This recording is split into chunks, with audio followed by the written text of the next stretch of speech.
मैं इस सड़क पर खड़ा हूँ।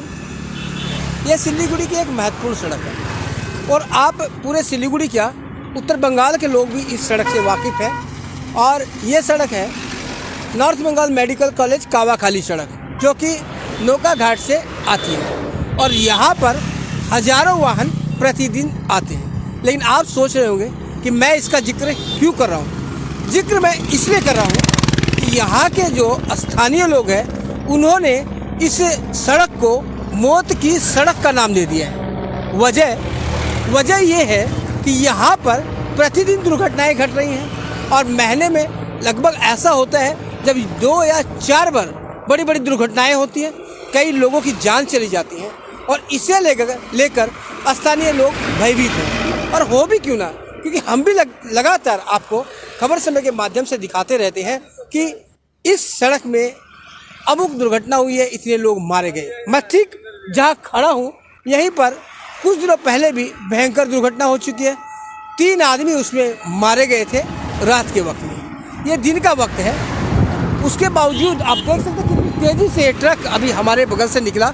और ये यहाँ जो सड़क है उसकी चौड़ाई भी इतनी ज़्यादा नहीं है, फिर भी इसे वन वे बना दिया गया है। लेकिन वन वे किस बात का, देखिए ये जो टायर है बीच में, ये देकर इसका डिवाइडेशन किया गया है। आप सोच सकते हैं कि रात के वक्त जब दिन में 70-80 की स्पीड चल रही है तो रात में 80-90-100 की स्पीड में गाड़ी चलती है, उस समय क्या स्थिति होती होगी।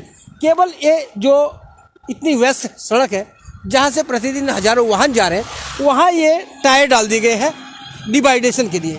और दूसरी तरफ बात करें, देखिए दिखाते हैं, ये जो ड्रम्स मिट्टी भर के ड्रम लगा दिए गए हैं, ये कितने कारगर होंगे आप सोच सकते हैं। अक्सर देखा जाता है कि रात के वक्त में ड्राइवर नशे की हालत में होते हैं या अक्सर गाड़ियों की जो स्पीड होती है वो बहुत ज़्यादा होती है और ऐसे में ये कितना कंट्रोल कर पाएंगे ये डिवाइडेशन को, आप समझ सकते हैं। और यही एक वजह है कि यहाँ पर अक्सर दुर्घटनाएं घटती हैं और भयंकर दुर्घटनाएं घटती हैं। गाड़ी की स्पीड भी बहुत ज़्यादा होती है। लोगों का आरोप है कि यहाँ पर गाड़ियाँ स्पीड लिमिट से बहुत ज़्यादा चलती है, जिस पर कोई नियंत्रण नहीं है। इसके अलावा गाड़ी का डिवाइडेशन नहीं है। आप देख रहे हैं, बार बार दिखा रहे हैं कि बड़े बड़े ट्रक्स जा रहे हैं और बिल्कुल लगभग हमें छू कर जा रहे हैं। यानी मुश्किल से ये जो 1.5 फुट की दूरी बीच में है और ऐसे में आप सोचिए कि रोज़ क्या स्थिति होती होगी।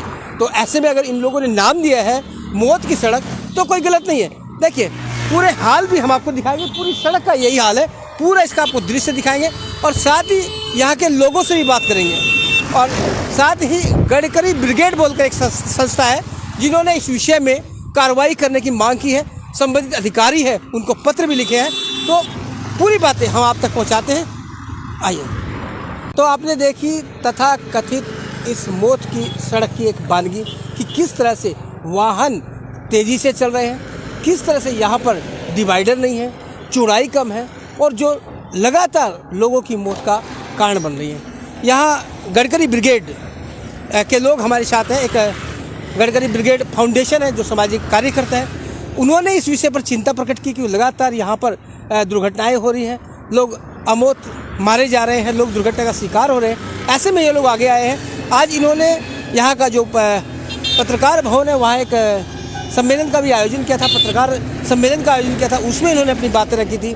और अभी भी इनसे पूछते हैं कि इनकी क्या मांग है और इनका क्या कहना है। सर क्या नाम आपका? मेरा नाम, नमस्कार सबके पहले, मेरा नाम विवेक दत्ता है। आप क्या है संगठन में? मैं प्रदेश का संगठन मंत्री हूँ पश्चिम बंगाल का। अच्छा, आज आप लोगों ने जो प्रेस कॉन्फ्रेंस की जी, तो क्या डिमांड रखी है? जी हमने ये डिमांड रखी है कि सड़क की जो सुरक्षा है, लोगों की जो सुरक्षा है, उसके लिए हमने एक कदम उठाया है।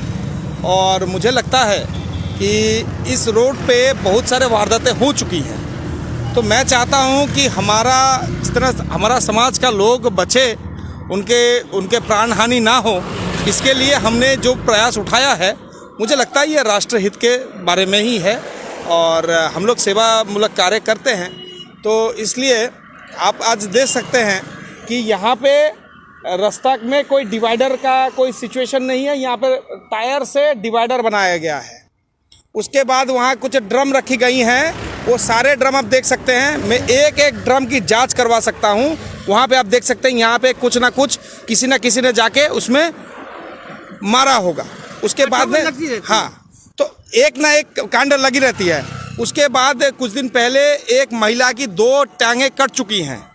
इसमें एक रात 3-4 दिन पहले की वारदात है, एक औरत की 2 टांगें कट चुकी है। इससे पहले एक महिला की, गर्भवती महिला की, कालिम्पोंग से वो आ रही थी डिलीवरी के लिए नॉर्थ बंगाल। उसमें 3 लोग मारे गए थे उस दुर्घटना में। जी जी जी, 3 लोग वहाँ पे मारे गए थे। और अगर पेट के बच्चे को पकड़ ले तो 4 लोग मारे गए थे। जी जी, तो उनको भी हमको पकड़ना है क्योंकि जान है।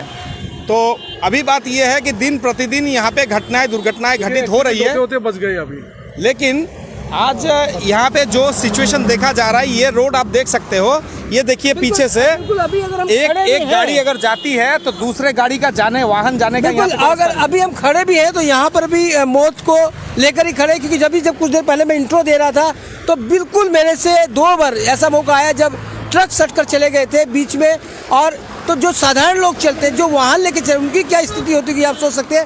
देखिए बिल्कुल ये जो टायर है और यहाँ से बीच की दूरी मुश्किल से 15 फुट होगी, और 15 फुट में अगर एक बड़ा ट्रक निकलता है तो पास में अगर कोई वाहन चल रहा हो तो उसकी दुर्घटना होने की संभावनाएं बहुत बढ़ जाती है।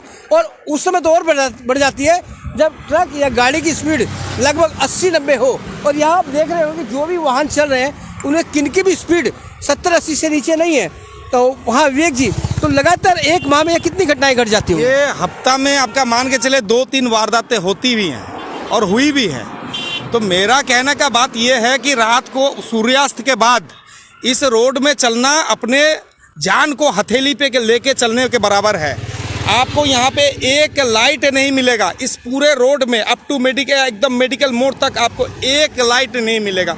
रास्ते में अगर कोई मिडिल से अचानक आ गया तो उस जगह में दुर्घटना होना संभव है। क्योंकि साइकिल, रिक्शा और अक्सर टोटो में लाइटें नहीं होती है, और अंधकार जब रहता है तो देखने में रात के वक्त दिक्कत होती है। और रात के वक्त जो वाहन होते हैं उनकी स्पीड दिन की तुलना में बहुत ज़्यादा होती है, और यही कारण है कि रात के वक्त लोग शिकार होते हैं। सर आपका क्या नाम है? पशुपति शाह। पशुपति जी, क्या आप इधर के घर है ना ब्रिगेड की तरफ से? न, ब्रिगेड की तरफ से हम हाँ।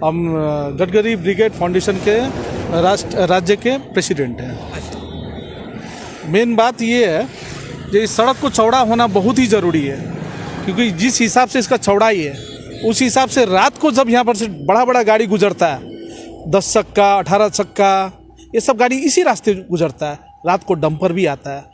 अब उसको दिन को तो डंपर चल ही रहा है। हाँ, अभी भी डंपर चल रहा है। सबसे बड़ी बात तो मैं कहूँगा कि इस सड़क पर किसी तरह के वाहनों की रोक टोक नहीं है, ना कोई नो एंट्री है। 24 घंटा अव्याहत रूप से यहाँ पर बड़े ट्रक हो या फिर डंपर हो या फिर शक्तिमान गाड़ियाँ हो, आवाज रूप से चलती रहती है, और वो भी पूरी तेज गति के साथ।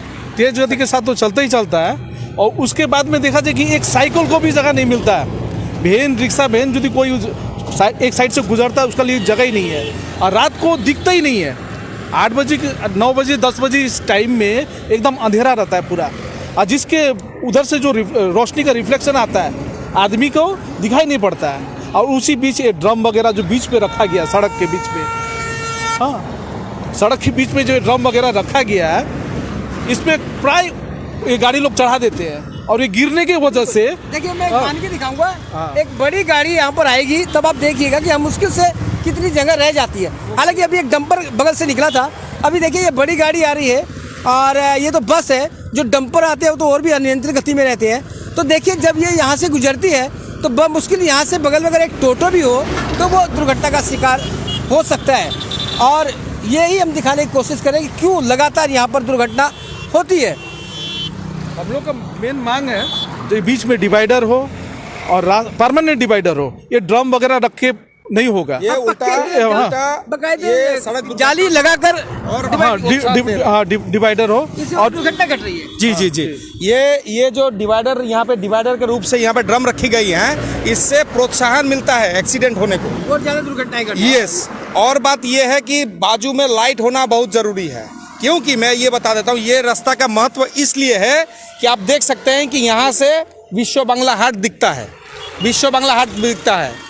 ममता बनर्जी यहाँ आती है, यहाँ पे कार्यक्रम होते हैं, बहुत आदमी आते हैं। दिशान हॉस्पिटल है, बहुत बाहर से लोग आते हैं। ट्रीटमेंट कराते यहाँ पर हैं। ऐसा नॉर्थ बंगाल मेडिकल कॉलेज है, उसके बाद में एक मिनट के लिए भी रास्ता खाली नहीं रहता, फाका नहीं रहता। और एक बात है, इतना गाड़ी चलती है नोकिया का गाड़ी। इतना बड़ा प्रोजेक्ट चल रहा है, यहाँ पे भी दिन प्रतिदिन लोगों का जनबसती बढ़ते जाएगा, घटेगा नहीं। तो इसलिए मेरा कहना ये है, अगर अभी नहीं तो कभी नहीं, अगर अभी नहीं होगा तो ये चीज़ कभी नहीं होगा, क्योंकि बहुत सारे वारदातें हो चुकी है और मैं प्रशासनिक स्तर में सब जगह में लिखित दिया भी हूँ। आप देख सकते हो यहाँ पे मैंने डीएम सर को लिखित दिया है, यहाँ पे मैंने एसडीओ साहब को लिखित दिया है, यहाँ पे मैंने कमिश्नर साहब को लिखित दिया है, यहाँ मैंने नितिन गडकरी जी जो रोड मिनिस्टर और हाईवे के मिनिस्टर है भारत सरकार के, उनको भी लिखित दिया है, साथ में मेल भी किया है। ये मेल का ये रिस्पांस आया है मेरे पास, तो सारा विषय मैंने क्लियर कर दिया सबके सामने में। कुछ आश्वासन मिला है आपको इतने? जी, मुझे विभाग में आप जाकर आए, क्या लग रहा है काम होगा? देखिए, हमें इतना पता है, जब तक क्रांति नहीं तब तक शांति नहीं। हम चाहते हैं कि अगर बातचीत के साथ में मसला हल होता है तो बहुत ही अच्छा है, बातचीत के साथ में मसला अगर हल होता है तो बहुत ही अच्छी बात है। अगर नहीं होती है तो उसके लिए हमें कुछ कठोर निर्णय लेने होंगे। और मैं यही कहूँगा कि जितने सारे लोग इस रास्ते को इस्तेमाल करते हैं, ये रास्ता हमारा अकेला का नहीं है, सबका है, जनता का है। अभी जनता अगर जागरूक नहीं होगी तो उसके बाद में इसके खुद जिम्मेदार, सरकार को जिम्मेदार दोष करके फायदा नहीं है। बिल्कुल, ये थे ब्रिगेड के लोग, इनकी बातें सुनी, गडकरी ब्रिगेड के। और अब स्थानीय लोग भी यहाँ पर जो परेशान है, जिन्होंने कमर सभा की टीम को बुलाया कि इनकी समस्या को हम अब अधिकारियों तक पहुँचाएं, उनसे भी बातें करते हैं। आइए, इस समस्या से सभी आमजन परेशान है, और विशेषकर जो यहाँ के लोग हैं, कावा खाली के लोग हैं, आसपास की बस्तियाँ, पूर्णाझाड़ है, मेडिकल का इलाका है, हजारों लोग यहाँ प्रतिदिन शहर में काम करने जाते हैं, और वो अपनी कह सकते हैं कि प्रतिदिन अपनी मौत पे खेल के वो काम करने जाते हैं। और जब तक सकुशल घर वापस न लौट जाए, लोगों में एक भय बना रहता है। युवा लोग हैं, ये लोग भी काम पे जाते रहते हैं, इनसे बातें करते हैं। सर, क्या नाम आपका? नमस्कार, मेरा नाम निरंजन वर्मन है। आप यही रहते हैं? हाँ, यही। तो यहाँ दुर्घटना का क्या है? क्या रोज दुर्घटना घटता है?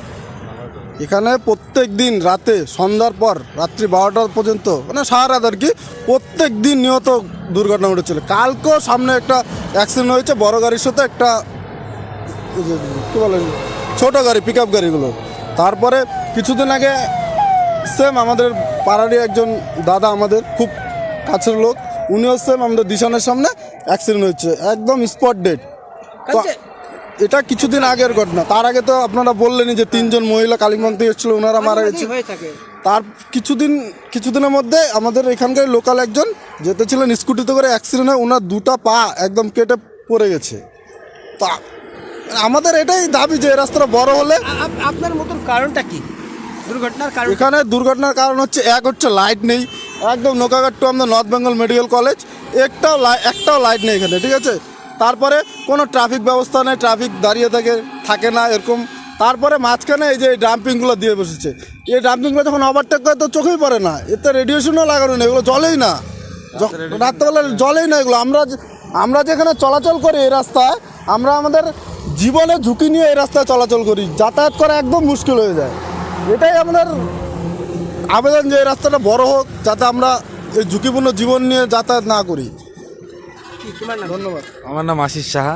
আশিস, তুমি এখানে বাড়ি এখানে? হ্যাঁ, আমার বাড়ির সামনে। খুব খুশ আছো কেন? খুশ না, মানে একটু হাসতে হবে।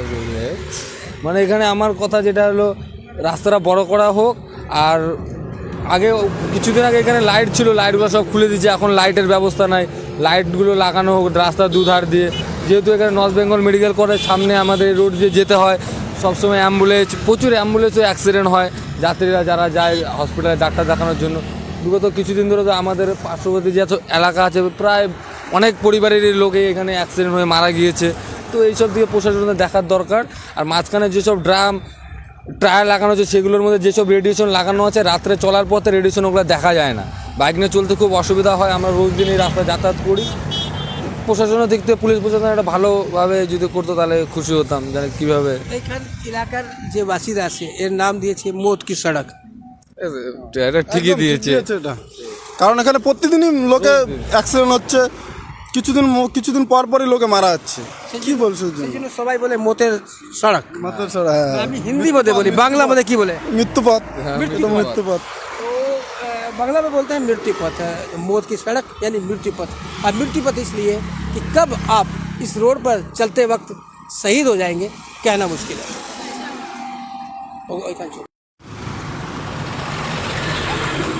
आपने देखा किस तरह से ये सड़क खतरनाक है, यानी कि कावाखाली मेडिकल मोड़ से जो रोड है, लोका घाट से जो रोड आता है ये, क्योंकि यहाँ पर प्रतिदिन दुर्घटना की संभावना रहती है, प्रतिदिन दुर्घटना होती है। और यही कारण है कि यहाँ के लोग चिंतित हैं और दुर्घटनाओं को देखते हुए उन्होंने इसका नाम दे दिया है मृत्यु पथ यानी कि मौत की सड़क। और वहीं से कुछ तस्वीरें हमने आपको दिखाने का प्रयास किया और आपने देखा कि कितनी गंभीर स्थिति है, किस तरह से हमारे समीप से भी बिल्कुल ट्रक निकल जा रहे हैं। तो जो सामान्य अवस्था में जो लोग गाड़ियाँ चला रहे हैं, जो छोटे वाहन चला रहे हैं, उनकी क्या स्थिति होगी। ठीक इसी मोड़ पर खड़े हैं, यहाँ पर भी कुछ दिन पहले घटना हुई थी, स्थानीय लोगों ने हमें बताया है, जिसमें 2 लोगों की मौके पर ही मौत हो गई थी और 2 लोग गंभीर रूप से घायल हो गए थे। तो ये एक प्रयास था हमारा प्रशासन तक इस बात को पहुंचाने का कि इस सड़क के प्रति सचेत हो। लोगों की मांग है कि हाँ डिवाइडर बनाया जाए, लोगों की मांग है इस सड़क को चौड़ा किया जाए, लोगों की मांग है कि इस सड़क पर लाइटें लगाई जाए, क्योंकि स्ट्रीट लाइट नहीं है और जिस कारण लगातार दुर्घटनाएं हो रही है। हमें आशा है कि प्रशासन इस मामले में संज्ञान में लेगा, इस मामले से संबंधित जो अधिकारी है वो इस मामले को देखेंगे और लोगों को मौत के मुंह में जाने से बचाने का प्रयास करेंगे। तो बने रहे खबर समय पर और देखते रहे खबर समय, हर समय खबर समय।